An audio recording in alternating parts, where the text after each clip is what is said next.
So for those that don't know, I am into overly analyzing the most obscure or just random topics that, most people probably wouldn't care about, but I care about. So I decided that we're gonna start a little mini series of sorts. This isn't gonna be like a series that I'm gonna be like 100% dedicated to. It's gonna be like, every other day or every week we're gonna make a video on this. Like, no, it's just one of those things where whenever I get an idea for it or something worth covering, then we'll go ahead and make a video on it. And today I wanted to talk about Nintendo's Lite systems as well as some of their revisions. Now, this was a tricky video to kind of put together, and if I'm gonna be honest, I didn't put anything together. I didn't even take any notes. We're just kind of doing this off of the dome piece. So first things first, just to make sure that, I wasn't missing anything here, yeah, I went and looked up online, and I'm not really seeing any specific lists of Lite specific systems that Nintendo has made, and there's not even like a wiki for it. So yeah, this is gonna be one of those situations where I'm covering a topic that is so niche that nobody has even really cared to make a wiki page about it, which is interesting because there's a wiki page for literally everything. So the first Lite system that we're going to be covering today, which I'm sorry, again, I was kind of unprepared going into this. It's just one of those situations where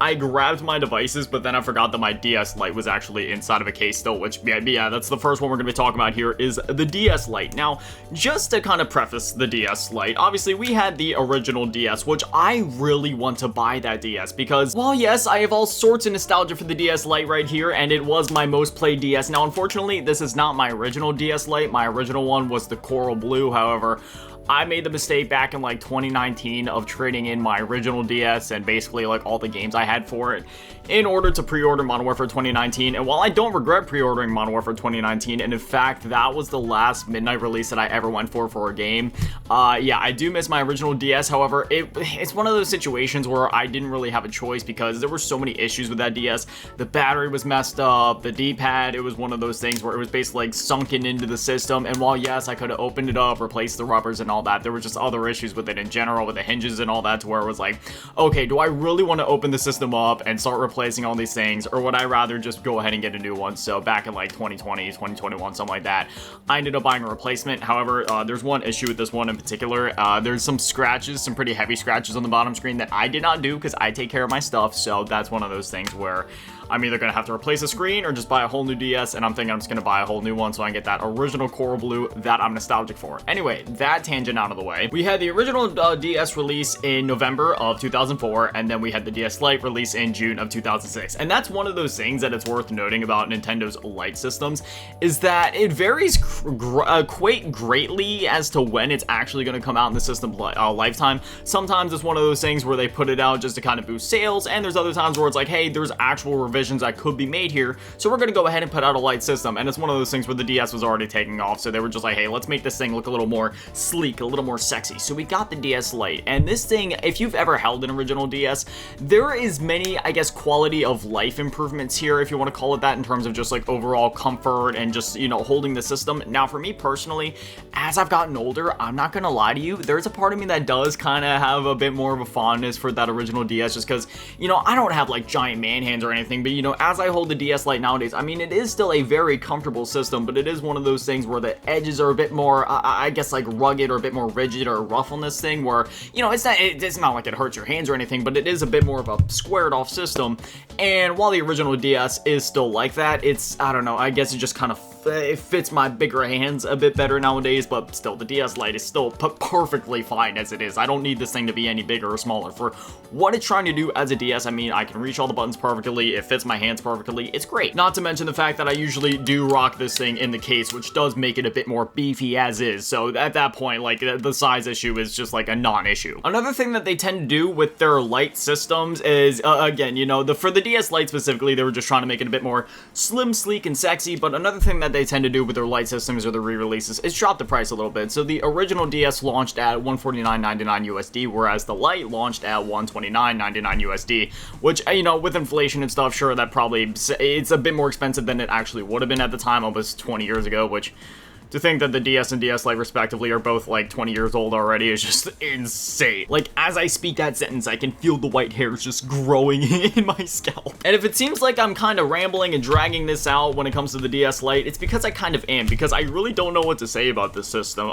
You know, they added some more colors. You know, you had like pink and blue and red and black and all that, and you know, and that's cool and all. We even had some limited edition DS Lites, which looked pretty nice. But overall, I mean, the DS Lite, I mean, when you turn it on and you put it up next to an original DS, unlike some of Nintendo's later revisions, I mean, it's literally just the same thing. I mean, actually, now that I think of it, that is more or less the same with a lot of their revisions, to where it's more of just an outside difference and everything on the inside is the exact same, except for a few exceptions I will be bringing up, which aren't necessarily light systems, but they're still relevant to the conversation, so we're going to talk about it anyway. But that being said, this is one of those Nintendo revisions where there's no exclusive games for the system. It just comes down to the outside aesthetic and the way that it feels and size difference and everything like that. So at that point, it's just preference.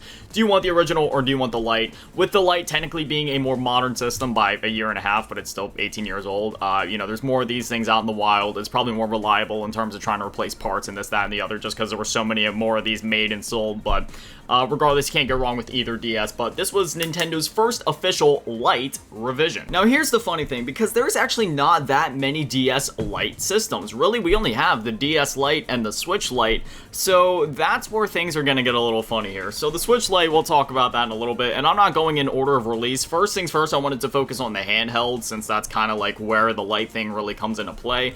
But the next one I wanted to ask you guys, does the 2DS count as a light system? Now, I know, it's like, no, grotesque. It's not called the 3DS Lite. You can't count this in a video about Nintendo Switch Lights, or Lite system, sorry, but it's one of those things where there's only two Nintendo systems called Lite. So, I mean, if I wanted to make a whole video on this, we'd have to talk about all the other discrepancies and other technicalities to really get, you know, in the weeds here. So, the 2DS, let's think about it. It basically, okay, so it kind of did what the DS Lite did, right? It dropped the price, made it a bit more, I guess, like slimmed out or sleek in a way, but obviously the 2DS was going for something completely different. So that's why I say that this is a complete technicality, which let me just say, by the way, real quick, man, I love the 2DS so much. This system is so comfortable, and don't get me wrong, the 3DS, the 3DS XL, the 2DS XL, they're all very comfortable systems, but there's a bit of Game Boy nostalgia here, okay? Because even though I'm a bit younger, I'm only in my 20s, okay? I was only born at the turn of the century.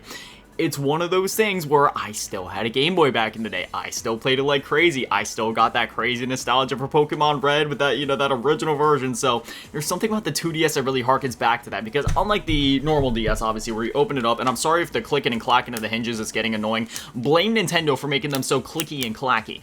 But anyway, you know, when you hold it, sure, you know, it's still more of a vertical system in the grand scheme of things, but you know, it's got more of that clamshell design, whereas the 2DS, it's just an unfiltered slab like the original Game Boy, and I don't know, there's just something super nostalgic about that to me, so maybe I'm crazy about that, but I always got Game Boy vibes from this one.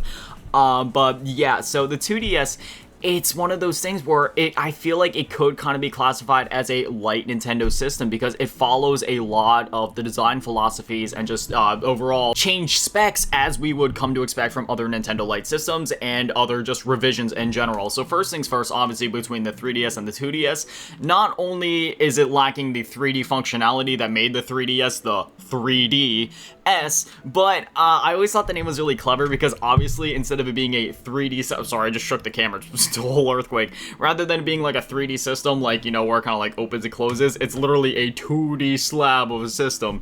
So I don't know if that was intentional on their end or what. Maybe they were just trying to save money with the hinges, and that was just an accidental technicality, and the 2D was really just referring to the screens only being 2D, because literally even on the box, you know, it's one of those things where you could look at the 2DS and be like, okay, you know, they were saying that it's a 2DS because it's just a slab, or maybe that it's lacking the you know, the 3D functionality, so they were just clarifying that it's 2D. But even on the box for the 2DS, they try to advertise it as if 2D is a feature. I remember looking at the box, it was like, now you can play your 3D games in glorious, sharp, like HD 2D or something like that. It's like, dog, it's a 2D, like, you're taking away a feature and advertising it as if it is a new feature, which is genius. But beyond all that, compared to a lot of Nintendo's other revisions, this is definitely the least, I don't know what you want to call it, like extreme, I guess, when it comes to removing features or altering features, or at least taking away features that fundamentally alter the system. Because like me personally, I never play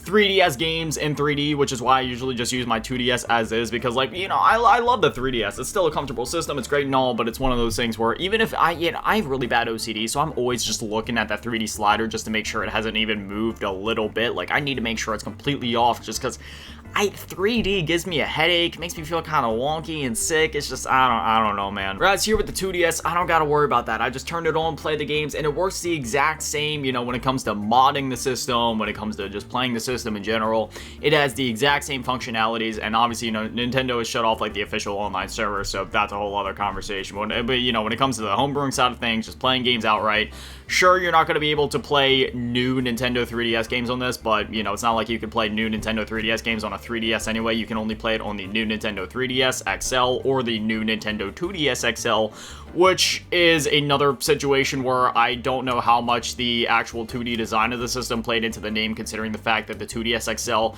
is a clamshell system, despite the fact that that totally goes against the 2D design philosophy of it. So, again, I feel like the 2D may have only been applied to the screen in terms of like what the name is trying to imply, and I was just looking too deep into the whole design philosophy of the system itself. But anyway, that's the 2DS, so you guys can let me know if that actually counts as a Lite system or not. I'm going to unofficially count it, but obviously it doesn't have Lite in its name, so we can't exactly count that. So at this point, maybe we should just title this video Nintendo's design/system revisions, but that's not as fun. Because realistically, if they would have called this the Nintendo 3... Oh, peep this case, by the way. I just bought it like a couple months ago, but I love it. It's got that red Mario Kart thing on it. I saw it on Amazon for like 12 bucks or something, so I was like, I'm picking that up. So, you know, it's a nice hard case or whatever. So, yeah, I got that. But anyway, yeah, you know, it's one of those things where if they would have called it the 3DS Lite, there could have been a call for false marketing or false advertising, just because obviously it's not a 3D system.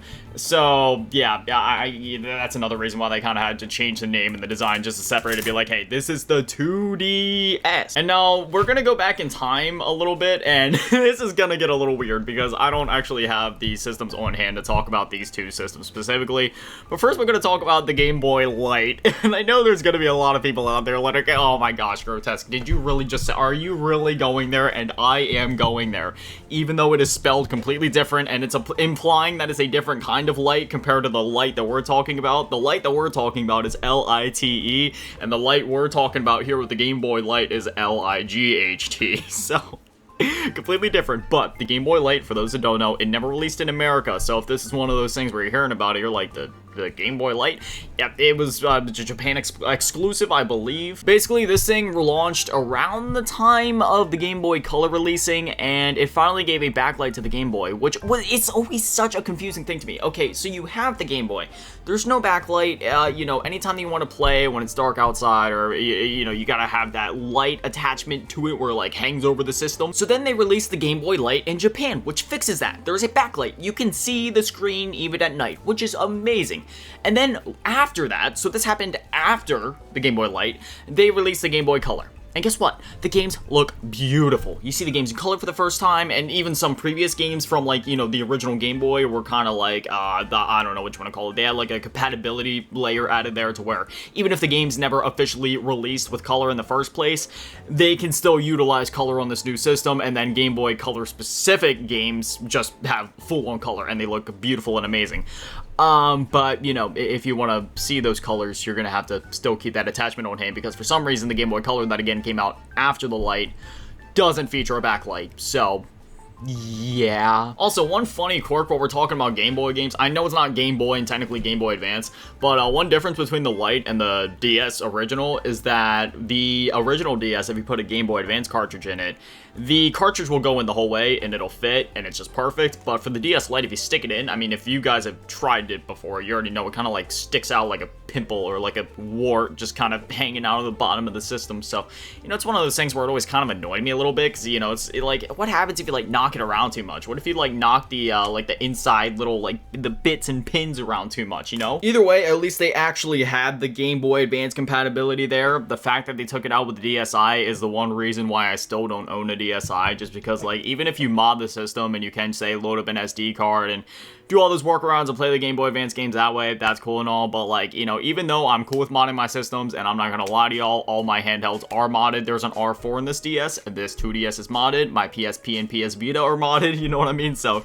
like, I have nothing against modding my systems, but at the same time, I prefer physical games at all times. Like, sure, when I'm playing these systems, I just play the modded versions that I have, and even on my DS, for example, I don't really use physical Game Boy Advance cartridges on there. I just have a bunch of ROMs on there, so I play, like, because I have a bunch of emulators on here too, and obviously when you play GBA games, it's not emulation, it's actually just, like, hardware-based, you know, you're just playing the game outright. So I have my ROMs on there, all on the R4. I think I have, like, a 64, no, I have a 128 gigabyte card in there. I have a NES emulator, SNES emulator, Game Boy Color, Game Boy Advance, all of, like, literally, like, every 16 and 8-bit system that it could handle is on there, you know, like the Master System and the Game Gear. I even got, like, the Genesis emulator on there, and all the Ataris and stuff like that. Like, it just goes on and on, a bunch of DS games. I even got, like, the Neo Geo on there, so, like, again, you know, I'm cool with modding my systems, but still, at the end of the day, just being able to play physical games, because you never know, like, SD cards or other things with the mods can fail at any time, so just always having that option is nice. And the fact that the DSi just doesn't have that, it's just like, man, you know, I know the DSi is great and all, but I'm gonna stick with the original or the Lite, you know, that's just kind of how it is. I do want to buy the DSi or the XL at some point just to have it finally, just to try it, just because, you know, I've played on it before, obviously, like my cousins and friends back in the day had them, but, you know, yeah, I'll get one of my own at some point for sure. I've always been eyeing up that blue one or the pink one. Yeah, don't judge, alright, you know, the pink one, it looks sleek. If you've seen it, you know what I mean. But anyway, yeah, that was the Game Boy Lite, so that's a bit of a divergence from our conversation, and now I have another divergence for our conversation. The Game Boy Micro. Do we count that as a Game Boy Advance Lite? And the thing is, we have so many revisions of the Game Boy Advance, or at least comparatively to, like, other Game Boy systems, to where it's kind of tricky, right? Because we have the Game Boy, then we have, like, the SP, and then we have the Micro. So, and obviously the Game Boy Micro isn't like the Game Boy Advance Micro, but, you know, that's, like, what you're going to be playing on there, is like Game Boy Advance. Not to mention the fact that the Game Boy Advance SP in itself also had two unofficial different revisions with the AGS-001 and the AGS-101 models.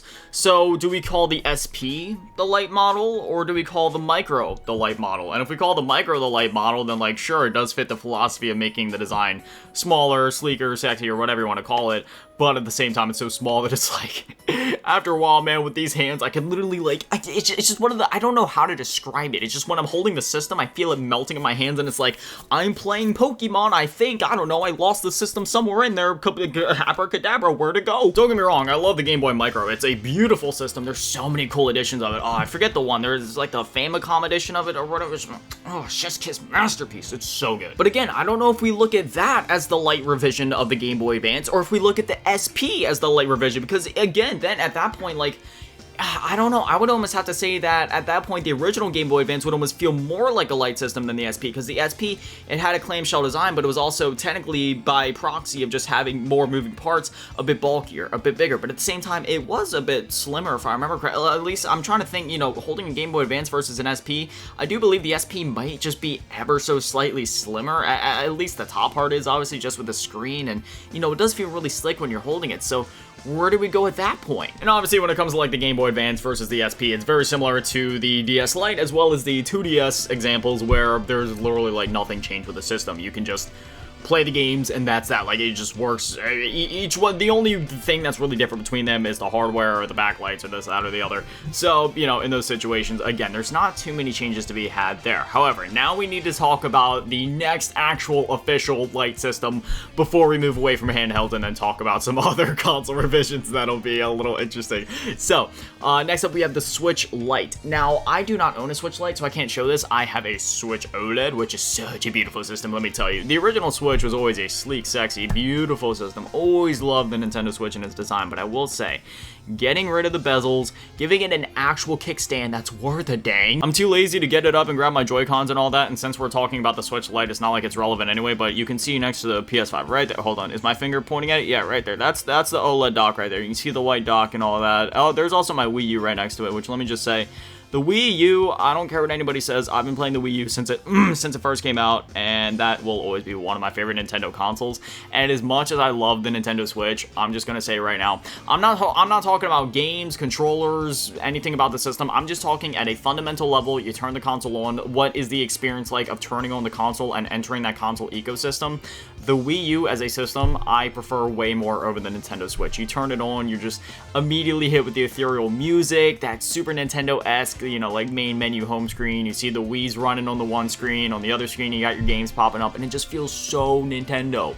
Versus when you turn on the Switch and it's like, alright dog, I'm playing on an Android tablet right now. Again, I'm not talking about the games, because honestly, if we're being objectively serious, literally like every Wii U game is on the Switch at this point, outside of a few exceptions. For example, I wish Tokyo Mirage Sessions would finally go to the Switch, because that game is just so good. Like, that's one of the many examples of games that are just still stuck on the Wii U, unfortunately, and there is certain games that utilize the Wii U and the gamepad to such an extent where it might be hard to kind of port those things to the Switch, but, you know, there's always workarounds for that stuff, so, you know, hopefully they can get that worked out, because obviously, as much as I love the Wii U, and as much as it very much is one of my favorite systems of all time, obviously it didn't sell too well, which just means that a lot of people didn't get to experience a lot of the amazing games on the system, which is good, that Nintendo's been porting a lot of those to the Switch, but again, there's so many that are left behind, even by Nintendo themselves, that I really do hope they port over in some way, and even furthermore, there's so many games that were on the Wii U to where their original versions are sometimes seen as maybe even being better than the Switch versions. Like, if you look at, like, Captain Toad Treasure Tracker, for example,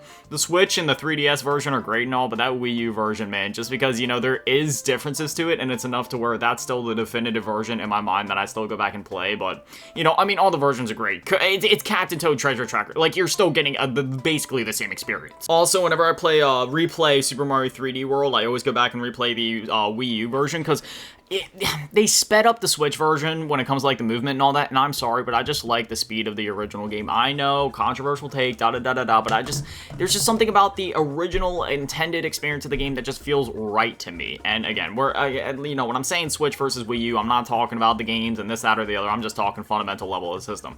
Anyway, I got way off track there. Let's get back to talking about the Switch Lite. The Switch Lite is such a weird device because it completely just butchers the point of the Switch. So the Switch, it's the point of, like, I mean, okay, so there's a lot of different ways you could look at the name of the Switch, right? So you can either look at it as, okay, the Switch is referring to the ability to switch it in between handheld and dock mode, which I feel like is what a lot of people will probably point out, be like, okay, that's why it's called the Switch. But in my mind, I've always thought, like, it's a lot more than that. Like, when you look at even the opening to the trailers where it does, like, the Nintendo Switch Joy-Con thing, I've always thought about the Switch as being the system where there's so many different ways to use the system. Like, you have handheld mode, then you have tabletop mode and the docked mode, but then you also have all the different ways you can use the Joy-Cons. Like, you can either use them, you know, just kind of holding them like this, or you can put the Joy-Con little, what's that thing called? Like, the trigger, you know what I'm talking about, right? Where, like, the thing that you have to use for arms, where you put it on the side and it gives you, like, a extra grip and trigger thing there. You got that, and then you can also use it as like a pseudo Wii remote, or you can also use the IR sensor to pretend that you're eating in 1-2 switch. So every time that I think of the name Switch, I just think of, like, you know, this is gonna sound corny, but, like, switch up the way you play, you know, between the Joy-Cons, or using different controllers like the Pro Controller, or switching the way that you play, whether it be in handheld or dock mode. I've always felt like maybe it just applies to, like, every aspect of the system. So in that case, Switch Lite still kind of applies to that, but not really, because you can't even do the things with the Joy-Cons because the controllers are just attached to the system. And while, yes, you can pair up external Joy-Cons to it, or like an external Pro Controller, it's still just not the same as, like, clicking it on the system, switching up how you play, you know what I mean? The Switch Lite, I mean, at its very base, I mean, I guess it does what it says on the package, right? It's a Switch Lite, like the Switch Lite / demo experience, where you get the handheld version of it, which, you know, if you're gonna pick between one or the other for the Nintendo Switch, I guess handheld would be like the one-size-fits-all solution, because for some people they just want a handheld, for some people they just want a console, but at least in handheld mode it kind of appeals to the lowest common denominator, and everybody can still play their games regardless on that system, and it is a lot cheaper, where the normal Switch is $299.99 USD, or the OLED is $349 USD, you know, the Nintendo Switch Lite is only $199 USD, so it's very cheap, very affordable. Not to mention, if you buy it secondhand, at that point you can get it for like $150, $100, like, not even, so, you know, it's super cheap. I've seen some listings for like $80 to $90, not even even kidding, for some used ones. So you can get it like for even cheaper than an Android tablet for, you know, a kid, for example. And I will say it's a very comfortable system, despite the fact that you are restricted to handheld mode only with the Nintendo Switch Lite. You know, it's still a very comfortable system. Some people even prefer the way that the buttons and the sticks and everything like that feel on the Nintendo Switch Lite over a normal pair of Switch Joy-Cons, which for me personally, I've always felt like the Joy-Cons are just comfortable enough. I still use Joy-Cons on my Switch, though I will say I am thinking about buying a Pro Controller at some point. It's just one of those things where I haven't jumped on it because, like, it's $70. And my Joy-Cons do just fine for me, right? Like, I can even rock out and, you know, still do crazy FPS games on the Switch with the Joy-Cons. But then again, I'm the type of guy where I'm always switching up what I play. Like, one day I'm on my PS5, one day I'm on my Xbox, the next I'm on my Switch, the next I'm playing the SNES, the next I'm on the PS2. Like, I can just adapt to controllers real easy just because, I mean, I spend a lot of time playing video games. It's not hard for me to adapt literally at all. It's just an instant thing. Like, I grab a new controller and it makes sense to me. I don't have to spend time readjusting or looking at the buttons. Like, I just know how and where everything is. The Switch Lite, it does kind of follow the design scheme or philosophy of the DS Lite, where not only is it a sleeker, slimmer, possibly kind of stripped down system, in the sense of, again, only handheld mode, but it does come with a bunch of cool, you know, little colors and stuff like that, which is a design philosophy or theme that fits a lot of Nintendo's revisions. Like the 2DS, for example, had a ton of different variations. I always wanted to get the Super Mario Maker one just because that would look so cool with like the yellow and all that, but the DS Lite obviously came in a bunch of different colors, and then the Switch Lite comes in a bunch of different colors. I always felt like that real light blue one was like one of the definitive ones in my mind. Also, the yellow one looks pretty cool, but that blue one, like, that's where it's at. It looks so good. If I was to get a Switch Lite, that's probably the one that I go with. Also, it is worth noting that the Switch Lite was definitely one of those systems, because we talked about it earlier about where it's like, okay, they either release a revision because they need help with the sales, or they're just doing it just to, you know, get a cheaper model out there and just to boost sales further. The Switch was a success right out of the gate, so it did not need help. However, it did release in September of 2019, which means that it released right before the world ended. So yeah, I'm sure that helped boost the sales of the Switch Lite a lot, because there's a lot of Switch Lites out there. And for the 2DS, it's hard to say what camp this falls into, because the 3DS was still selling really well. Definitely not reaching the high highs of the DS, but then again, what handheld could, you know what I mean? Like, the DS was just runaway success, absolutely insane. That being said, the 2DS, again, I don't feel like the 3DS necessarily needed the help because it was doing so good on its own as is, and the 2DS released so late into the system's life cycle, at least comparatively speaking, because it released in like late 2013, whereas the original 3DS came out in 2011, early 2011 at that, like February of 2011, so it was like 2.5, almost 3 years after the fact. So it's kind of hard to say for that one, but, you know, regardless, the 2DS still sold like crazy. Now we got some other fun and quirky ones I just kind of wanted to mention real quick. So you have the usual, like, slim console revisions that basically, like, every other platform holder does. Like, Sony had 2 different PlayStation 3 Slims. You had the original fat model, and then the Slim, and then the Super Slim. I'm just gonna say right now, the PS3 that I have over there is the Super Slim. There's something I've always just loved about that design. Don't get me wrong, you know, the Slim, the original model are cool and all, but you know, with ejecting trays, I just get worried that those are going to get stuck or fail over time. And there's something that I like about the manual design of sliding the top open and closing it, because it just kind of adds that nostalgia where it's like, you know, it's cool to just kind of put a disc in and let it do its thing with, like, with the original Wii, you know, those disc trays or whatever, like, they hold up for ages. They're like very well designed. And I feel like for the Wii specifically, like, part of that nostalgia is putting the disc in there, seeing the blue lights shine and everything like that. So, you know, it's the same thing with, like, the Wii U, you know, put it in, blue lights shine, it's just an amazing experience. For the PlayStation, I guess it's because I have so much nostalgia for, like, the PS1, because that's one of the first consoles I ever played, and then mainly growing up with the PS2. You know, I just have nostalgia for opening up the tray and then closing it with a PlayStation system. Obviously, with the PS4 and PS5, it's a bit different there, but, you know, it's not like I'm harboring all sorts of nostalgia for those, because in my mind, like, the PS4 is still a new system, and if I'm being honest, it feels crazy to say this, but in my mind, the PS3 and 360 are still, like, new systems, and I still feel like it's hard to explain, right? Because for folks that are watching this that are younger, say if you're still, like, a teenager or whatever, you won't understand, like, the passage of time that well, but for somebody that's like me in my 20s, already on my way to my 30s, I've already lived through so much time. I was there for so many console generations already, to where I feel like I'm still, in a way, in the PS2 generation, and the 360 and PS3 are still new, and the PS4 and Xbox One are still just, like, they're perfectly fine. So, like, honestly, even if I didn't have a PS5 or, the new Xboxes or whatever, I'd be fine just sticking with the Xbox One and PS4. Like, they were delivering more than enough in terms of performance and games and graphics and stuff like that. And honestly, that's how I felt about, even back in the day playing, like, the PS2. Like, I thought the PS2 was going to be the peak of power and games and stuff like that. And obviously, now here we are seeing Peach Fuzz rendering on, like, Aloy's face in Horizon Forbidden West. And even still, we just had the PS5 Slim come out a little bit ago, which, it's not technically called a Slim, but it is a slimmer device. And Xbox hasn't done anything with their Series X yet, which is surprising, because they usually do that every generation, but we'll see how that goes. Anyway, sorry, I keep getting way off track. It's an ADHD thing, I can't help it, I apologize. Going back to Nintendo systems and talking about slimmer visions, they've done slimmer visions over the years, even as early back as, like, the SNES, for example, where, I guess the one model was technically a bit slimmer, but if you've seen the two models of SNES, it's like, okay, it is slimmer, but is it really? Like, it is, but, like, is it enough? So, personally, I prefer the original SNES model. And then they didn't really do anything for the following generations with, like, the N64, the GameCube. But then we got to the Wii, and that's where things got interesting, because it never really got slimmer for a bit. So we had the Wii, and then we had, like, the family model, which was, it came in, like, black and stuff like that, which was cool. But it's basically about the same size, except it stripped out some of the GameCube compatibility, which, but then we had the Wii Mini, which just took things to a whole other level, and this is where I wanted to say, like, does this count as a light system? I mean, it's obviously a system revision, but do we count this in with the family of lights, even though light isn't in its name, because it stripped out internet features, no GameCube backwards compatibility, like,